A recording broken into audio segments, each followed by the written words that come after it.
पूर्व प्रधानमंत्री अटल बिहारी वाजपेयी की जयंती पर किसानों से संवाद करेंगे प्रधानमंत्री मोदी। 6 राज्यों के किसानों से करेंगे बातचीत। किसान सम्मान निधि योजना की 7वीं किश्त होगी जारी। प्रधानमंत्री मोदी के किसान संवाद के दौरान दिल्ली की महरौली में मौजूद रहेंगे गृह मंत्री अमित शाह, द्वारका में रक्षा मंत्री राजनाथ सिंह, लखनऊ में उत्तर प्रदेश के मुख्यमंत्री योगी आदित्यनाथ रहेंगे मौजूद। कृषि कानूनों पर बातचीत की सरकार की अपील पर किसान संगठनों की दो टूक। नए कृषि कानूनों को रद्द करना बातचीत के एजेंडे में हो शामिल। कानूनों का समर्थन करने वाले पश्चिमी यूपी के किसान नेताओं से कृषि मंत्री नरेंद्र तोमर ने की मुलाकात। राष्ट्रपति को दिए कांग्रेस के 2 करोड़ हस्ताक्षर के दावे पर कृषि मंत्री ने उठाए सवाल। कहा किसानों ने राहुल से नहीं मिलने का किया दावा। प्रकाश जावड़ेकर ने दी खुली बहस की चुनौती। सीएम शिवराज सिंह चौहान आज होशंगाबाद के बावई जाएंगे। यहां विशेष कार्यक्रम का आयोजन होगा। वो यहां से किसानों को संबोधित करेंगे, जिसके बाद CM Shivraj Singh virtually PM Modi के कार्यक्रम से भी जुड़ेंगे। कार्यक्रम में पीएम मोदी देश के करीब 9 करोड़ किसानों के खातों में किसान कल्याण योजना के करीब 18,000 करोड़ रुपए की राशि भेजेंगे। एमपी के करीब 78 लाख किसानों को फायदा मिलेगा। कार्यक्रम के बाद सीएम आज भोपाल लौट आएंगे। यहां वो शौर्य स्मारक पर पूर्व पीएम अटल बिहारी वाजपेयी की प्रतिमा का अनावरण करेंगे और फिर पार्टी के दफ्तर जाएंगे। छत्तीसगढ़ में किसानों के मुद्दे पर सियासत जारी। बीजेपी आज किसानों के मुद्दे को लेकर सड़क पर उतरेगी। बीजेपी के नेता पहले पीएम मोदी का किसानों के नाम संबोधन सुनेंगे, फिर उसके बाद पार्टी विधायक 6 सूत्रीय मांगों को लेकर प्रदर्शन करेंगे। बीजेपी किसान की खुदकुशी की न्यायिक जांच कराने और परिजनों को 25 लाख रुपए मुआवजा दिए जाने की मांग कर रही है। इसके अलावा धान खरीदी के दौरान रजिस्टर्ड किसानों का ध्यान रखे जाने के साथ ही संग्रहण केंद्र में खराब हुए करीब 5 लाख टन धान की जांच कराए जाने की मांग कर रही है। किसान आंदोलन के बाद किसानों को साधने के लिए बीजेपी अब पर्चे का सहारा ले रही है। कृषि मंत्री नरेंद्र सिंह तोमर की चिट्ठी और प्रधानमंत्री मोदी का संदेश पत्र के जरिए किसानों को मनाने की कोशिश की जाएगी। कृषि मंत्री की चिट्ठी और पीएम मोदी का संदेश पत्र छपकर बीजेपी ऑफिस पहुंच चुका है। आज से इस पर्चे को बीजेपी कार्यकर्ता किसानों तक पहुंचाने में जुट जाएंगे। 17 दिसंबर को नरेंद्र सिंह तोमर ने 8 पन्नों की चिट्ठी लिखी थी। इसके अलावा पर्चे में कृषि कानून को लेकर फैलाए जा रहे झूठ और सच का भी जिक्र किया गया है। छत्तीसगढ़ में क्रिसमस डे के मौके पर विभिन्न कार्यक्रम के आयोजन किए गए हैं। आज सीएम भूपेश बघेल बैनर बाजार चर्च में प्रार्थना के लिए जाएंगे। इसके बाद सीएम बघेल पीड़ित परिवार से मिलने खुड़मुड़ा जाएंगे। दुर्ग जिले के खुड़मुड़ा गांव में कुछ दिन पहले एक ही परिवार के 4 लोगों की हत्या हुई थी। छत्तीसगढ़ में सीएम भूपेश बघेल ने गोधन न्याय योजना के हितग्राहियों के खाते में योजना की 10वीं किश्त का भुगतान किया। 10वीं किश्त के तौर पर 5 करोड़ 12 लाख रुपए की राशि गौ पालकों के खाते में ट्रांसफर की गई। वीडियो कॉन्फ्रेंसिंग के जरिए सीएम बघेल कार्यक्रम में शामिल हुए। कार्यक्रम के दौरान मुख्यमंत्री ने कहा कि गोधन न्याय योजना के तहत अब तक 1.40 लाख गोबर विक्रेताओं को 64 करोड़ 20 लाख रुपए की राशि का भुगतान किया जा चुका है। इस मौके पर कृषि एवं जल संसाधन मंत्री रविंद्र चौबे और कृषि उत्पादन आयुक्त डॉक्टर एम गीता मौजूद रहे। छत्तीसगढ़ बीजेपी ने अपने मोर्चा प्रभारियों के साथ साथ जिला और संभाग प्रभारियों के नामों का ऐलान किया। बीजेपी प्रदेश अध्यक्ष विष्णुदेव साय ने नामों की घोषणा की। अनुराग सिंह देव को युवा मोर्चा का प्रभारी बनाया गया है। वहीं ओपी चौधरी सह प्रभारी बने। पूर्व मंत्री लता उसेंडी को महिला मोर्चा का प्रभारी बनाया गया है। संदीप शर्मा किसान मोर्चा के प्रभारी बनाए गए हैं। वहीं नामों के ऐलान के साथ दिनेश कश्यप को जनजाति मोर्चा का प्रभारी बनाया गया। निर्मल सिन्हा अनुसूचित जनजाति मोर्चा के प्रभारी बने। कृष्ण कुमार राय बिलासपुर संभाग के प्रभारी बनाए गए। नारायण चंदेल सरगुजा संभाग प्रभारी, भूपेंद्र सवर्णी रायपुर संभाग प्रभारी और किरण देव बनाए गए दुर्ग संभाग प्रभारी। मध्य प्रदेश में महिला कांग्रेस गृहिणियों को एकजुट करने की तैयारी में लग गई है। महंगाई को लेकर महिला कांग्रेस की टीम मैदान में उतरेगी और घर घर द्वार द्वार अभियान चलाएगी। कांग्रेस की यह कोशिश है नगरीय निकाय चुनाव से पहले गृहिणियों को वो अपने पाले में कर सके, जिससे निकाय चुनाव में कांग्रेस को फायदा मिल सके। महिला कांग्रेस ने बीजेपी पर गृहिणी विरोधी होने का आरोप लगाया। बीजेपी ने इस अभियान पर निशाना साधा। बीजेपी प्रवक्ता राजू मालवीय ने कहा, जनता जानती है डीजल पेट्रोल पर सरकार का नियंत्रण नहीं रहता है। भिलाई में बीजेपी के लिए अच्छी खबर है। करीब 150 कांग्रेस कार्यकर्ता बीजेपी में शामिल हुए हैं। सांसद विजय बघेल के आवास पर सुपेला और वैशाली नगर से कांग्रेस कार्यकर्ता पहुंचे। विजय बघेल ने सभी को बीजेपी का गमछा उड़ाकर पार्टी में शामिल करवाया। इस दौरान सांसद विजय बघेल ने कहा, कांग्रेस अपनी जमीनी कार्यकर्ताओं की इज्जत नहीं करती, इसीलिए परेशान होकर सैकड़ों कांग्रेसी कार्यकर्ताओं ने बीजेपी का दामन थामा है। छत्तीसगढ़ विधानसभा में 2386 करोड़ रुपए का अनुपूरक बजट पास हो गया। अनुपूरक बजट पास होने के बाद विधानसभा की कार्यवाही 28 दिसंबर तक के लिए स्थगित कर दी गई। विधानसभा में अनुपूरक बजट पर चर्चा के दौरान सीएम भूपेश बघेल ने विपक्ष के आरोपों का जवाब दिया। सीएम ने कहा, हमने कर्ज किसानों की कर्ज माफी के लिए लिया है, किसानों को धान का 2500 रुपए समर्थन मूल्य देने के लिए लिया है, लेकिन पिछली सरकार की प्राथमिकता मोबाइल बांटना, स्काई वॉक जैसे निर्माण थे। छत्तीसगढ़ के सीएम भूपेश बघेल ने आरएसएस पर तीखा हमला किया। सीएम ने कहा, आरएसएस के लोग हिटलर से प्रेरित हैं। आरएसएस के लोग उनसे मिलने जाते थे। हिटलर के लोग बैंड बजाते थे, हाफ पैंट पहनते थे, जबकि बैंड भारत की परंपरा नहीं है, यहां तो बल्कि ढोलक मांडर बजाते हैं। आरएसएस को लेकर सीएम के बयान पर नेता प्रतिपक्ष धर्मलाल कौशिक ने पलटवार किया। धर्मलाल कौशिक ने कहा, संघ का विचार और चिंतन हिंदुत्व है। छत्तीसगढ़ में हिटलर मुसोलिनी कौन है सब जानते हैं। उन्होंने कहा, हम भारत से प्रेरणा लेते हैं, हमारे संस्थापक अध्यक्ष भी भारतीय थे। लव जिहाद पर किए मंत्री विश्वास सारंग के बयान पर कांग्रेस ने किया हमला। कांग्रेस का कहना है, कानून लाने की बजाय बीजेपी सरकार सिर्फ हल्ला कर रही है। कानून में धर्मगुरुओं का जिक्र कर बीजेपी उन्हें बदनाम कर रही है। मध्य प्रदेश में 10वीं और 12वीं क्लास के लिए स्कूल खोलने के बाद अब कॉलेज खोलने की तैयारी पूरी हो गई है।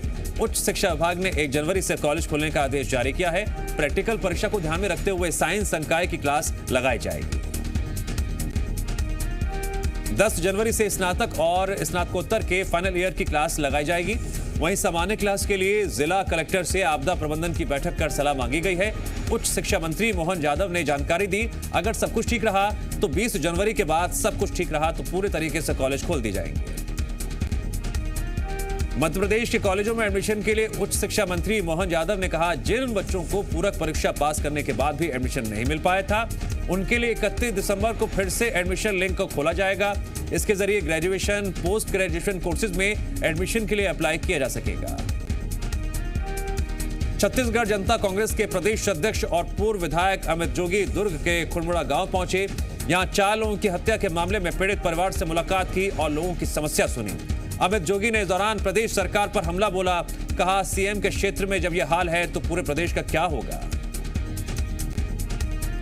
अमित जोगी ने हत्याकांड की सीबीआई जांच की मांग की। इस दौरान उन्होंने आश्रित 4 नाबालिग बच्चों को 4 महीने का विधायक पेंशन फंड देने की घोषणा की।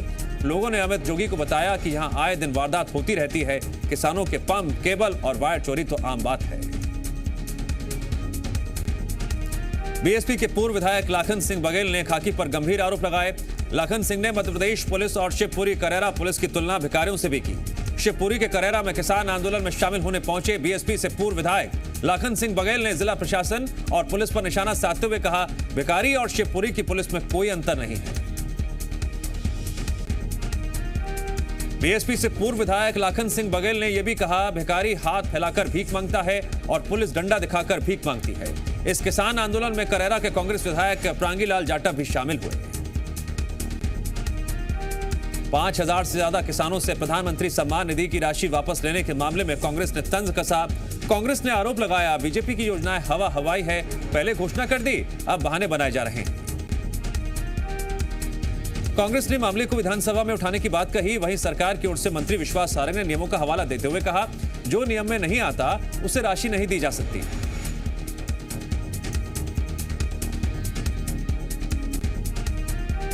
छत्तीसगढ़ के मुंगेली दावपारा खरीदी केंद्र में किसानों ने जमकर हंगामा मचाया और धान खरीदी प्रभारी और कर्मचारियों को बंधक बनाकर समिति केंद्र में ताला जड़ दिया। किसान टोकन न काटे जाने और खरीदी न होने से नाराज थे। दरअसल समिति केंद्र में बारदाना की कमी और उठाव की समस्या से किसानों का गुस्सा फूट पड़ा। इधर तालाबंदी की सूचना पर नायब तहसीलदार राहुल कौशिक पुलिस बल के साथ मौके पर पहुंचे और किसानों को समझाइश देते हुए ताला तोड़कर खरीदी प्रभारी और कर्मचारियों को रिहा करवाया। साथ ही उन्होंने जल्द समस्या के समाधान का आश्वासन भी दिया। डिंडोरी के खामहा गांव में हो रहे मुरम के अवैध उत्खनन की शिकायत पर पहुंची खनिज विभाग की टीम को ग्रामीणों ने बंधक बना लिया। ग्रामीणों का कहना है खनिज विभाग बेवजह ट्रैक्टर मालिकों को परेशान करते हैं, जबकि मुरम के उत्खनन के लिए वन विभाग ने खनिज विभाग से अनुमति ले रखी है, लेकिन खनिज विभाग के अधिकारी ट्रैक्टर पकड़ लेते हैं। खनिज विभाग की टीम को देखते ही ग्रामीण नाराज हो गए और पूरी टीम को कई घंटे तक बंधक बनाए रखा। घटना की सूचना मिलने के बाद डिंडोरी से बड़ी संख्या में पुलिस बल को भेजा गया, जिसके बाद बड़ी मशक्कत के बाद खनिज विभाग के अधिकारियों को ग्रामीणों के चंगुल से मुक्त कराया गया। ड्रग माफिया प्रीति जैन को इंदौर की विजयनगर पुलिस ने स्पेशल कोर्ट में पेश किया, जहां से कोर्ट ने प्रीति जैन को जेल भेजने के आदेश दिए। आरोपी महिला को पुलिस 15 दिन की रिमांड पर ले चुकी है। प्रीति जैन, जिन्हें ड्रग्स की दुनिया में सपना आंटी और कई अन्य नामों से जाना जाता है। एमपी सरकार का एंटी माफिया अभियान जारी है। इस अभियान के तहत ग्वालियर जिला प्रशासन ने सिरोल इलाके में सरकारी जमीन पर बने अवैध मकान को जमींदोज कर दिया। गुर्जर सिंह ने लाखों रुपए कीमत की सरकारी जमीन पर कब्जा कर यह मकान बनवाया था। गुर्जर सिंह पर कई आपराधिक मामले दर्ज हैं। रीवा के अमैया इलाके में 2 मेडिकल स्टोर पर स्वास्थ्य विभाग की टीम ने दबिश दी। मौके से भारी मात्रा में नशीली दवाइयां बरामद की गई।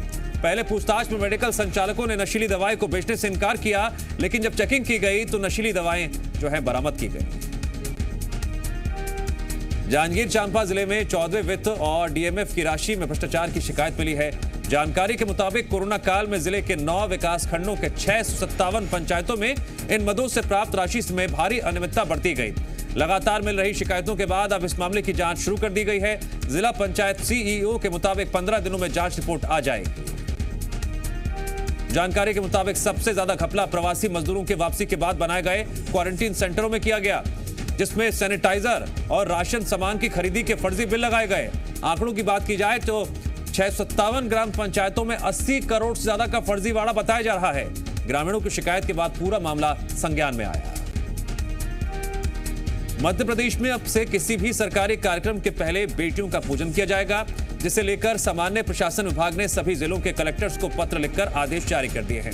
साथ ही आदेश का कड़ाई से पालन कराने के निर्देश भी दिए गए हैं। सीएम शिवराज सिंह चौहान ने इसकी घोषणा 15 अगस्त 2020 को आजादी की सालगिरह के मौके पर की थी, जहां उन्होंने महिला और बेटी के सम्मान का संकल्प लेते हुए ऐलान किया था, प्रदेश में बेटियों की पूजा से ही सभी सरकारी आयोजन प्रारंभ होंगे। छतरपुर के बरहा गांव में पटवारी ने बुजुर्ग किसान से ली गई रिश्वत की रकम 4000 रुपए वापस कर दी। यहां कलेक्टर चौपाल लगाकर ग्रामीणों की समस्या सुन रहे थे, तभी एक बुजुर्ग ने पटवारी की शिकायत की। कलेक्टर ने पटवारी को तुरंत रिश्वत की रकम वापस करने को कहा, जिसके बाद पटवारी ने बुजुर्ग को उसके पैसे लौटा दिए।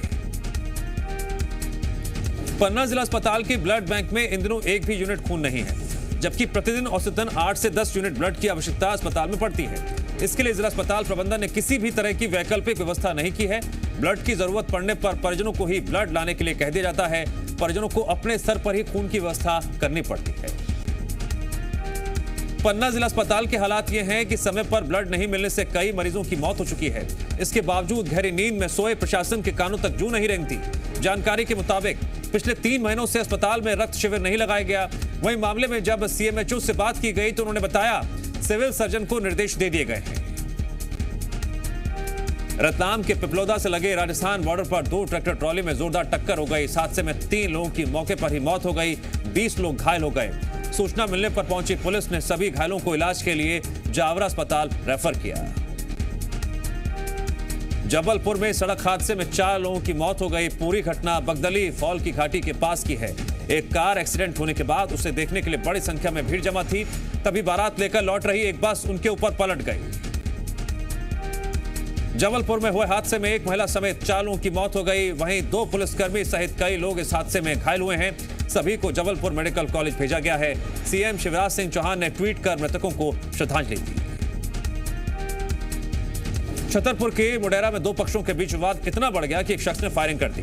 हैंडपंप से पानी भर रही 12 साल की बच्ची इस फायरिंग की चपेट में आ गई। बच्ची के सीने में गोली लगी। मौके पर पहुंची पुलिस ने गंभीर हालत में बच्ची को जिला अस्पताल में भर्ती करवाया। छत्तीसगढ़ में पिछले 24 घंटे में कोरोना के 1232 नए मामले आए हैं। कल संक्रमण से हुई 22 लोगों की मौत। प्रदेश के 15,153 एक्टिव मरीजों का इलाज जारी। एमपी सरकार ने प्रदेश के 5 जिला मुख्यालयों में लगे नाइट कर्फ्यू को खत्म कर दिया है। गृह मंत्रालय ने भोपाल, इंदौर, ग्वालियर, रतलाम और विदिशा जिला मुख्यालयों में नाइट कर्फ्यू को खत्म करने का आदेश जारी किया। कोरोना के बढ़ते संक्रमण को देखते हुए सरकार ने 20 नवंबर को इन जिला मुख्यालयों में रात 10 बजे से सुबह 6 बजे तक नाइट कर्फ्यू लगाया था। ग्वालियर से अहमदाबाद के लिए डायरेक्ट हवाई सेवा शुरू हो गई है। एक निजी विमान कंपनी हफ्ते में 3 दिन ग्वालियर से अहमदाबाद के लिए फ्लाइट चलाएगी। हर हफ्ते मंगलवार, गुरुवार और शनिवार को विमान अहमदाबाद से ग्वालियर और ग्वालियर से अहमदाबाद के लिए उड़ान भरेगा। अहमदाबाद से यह फ्लाइट सुबह 9:30 बजे उड़ान भरकर सुबह 10:30 बजे ग्वालियर पहुंचेगी। वहीं सुबह 11 बजे ग्वालियर से उड़ान भरकर दोपहर 1:10 पर अहमदाबाद पहुंचेगी।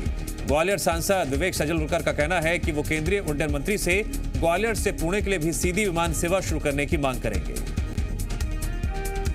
ग्वालियर पुलिस अब 4 साल की ग्रीसी डॉग का पता लगाएगी। नकाबपोश बदमाश पग ब्रीड के इस डॉग को चुरा कर ले गए हैं, जिसका फुटेज भी सामने आया है। चोरी की यह वारदात अचलेश्वर कॉलोनी की है। पुलिस ने मामला दर्ज कर ग्रीसी की तलाश शुरू कर दी है।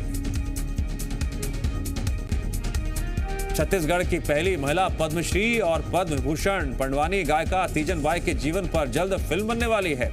बताया जा रहा है तीजन बाई का किरदार बॉलीवुड अभिनेत्री विद्या बालन निभाएंगी और उनके नाना का किरदार महानायक अमिताभ बच्चन निभाने वाले हैं। जानकारी के मुताबिक इस सिलसिले में तीजन बाई से मुलाकात करने और उनकी जीवनी और छत्तीसगढ़ी बोली सीखने बॉलीवुड अभिनेत्री विद्या बालन जल्द ही राजधानी आने वाली हैं। पद्मश्री तीजन बाई पंडवानी गायन के क्षेत्र में देश ही नहीं पूरे विश्व में प्रसिद्ध हैं। साथ ही ये फिल्म बनने के बाद वो छत्तीसगढ़ की पहली ख्यात किरदार होंगी जिन पर बॉलीवुड में हिंदी फिल्म बनने वाली है। बताया जा रहा है इस संबंध में फिल्म के प्रोड्यूसर्स ने पद्मश्री तीजन बाई के साथ सारी औपचारिकताएं पूरी कर ली हैं और उनकी सहमति भी ले ली गई है। विश्व भारती यूनिवर्सिटी के शताब्दी समारोह में ममता बनर्जी की गैर मौजूदगी पर सियासत तेज। ममता बनर्जी ने कहा कार्यक्रम के लिए नहीं मिला था न्योता। विश्व भारती 4 दिसंबर को भेजा गया निमंत्रण पत्र किया सार्वजनिक। लद्दाख में तनाव के बीच चीन की कंपनी को बड़ा झटका। रेलवे ने Vande Bharat express train set बनाने के लिए करीब 1800 करोड़ रुपए के प्रोजेक्ट में चीन की कंपनी के टेंडर को अयोग्य घोषित किया। कोरोना के नए स्ट्रेन की वजह से ब्रिटेन के लिए वंदे भारत मिशन भी अस्थायी तौर पर निलंबित। यूरोप, साउथ अफ्रीका और मिडिल ईस्ट के यात्रियों के लिए महाराष्ट्र सरकार ने जारी की नई गाइडलाइन।